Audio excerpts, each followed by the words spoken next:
চাচা চাচি খালা পুরা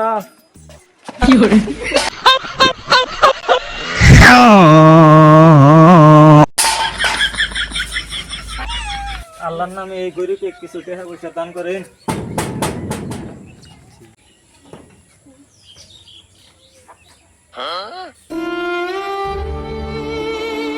চাচা আমার কাছে তো টেহা নাই, একটা নতুন বান্ধবী আছে, এটা নিয়ে যান। চাচা নিয়ে যান। টাকা পয়সা দেখাবি না, ডাইরেক্ট না করে দে, আবার নতুন কাপড় হাতে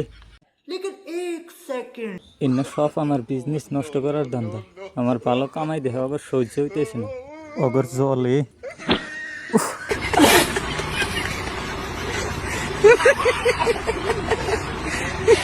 এনে হইতে বিজ্ঞানী গাছ যাবো না, মাড়ি ফেলায় পাহাড়ও নেছে জানি ফকিররা বিজ্ঞানী গাছ আরে না। ভিডিওটা ভালো লাগলে লাইক করে দিবেন এবং সাবস্ক্রাইব করতে ভুলবেন না, সাথে বেল আইকনটাও বাজিয়ে দিবেন।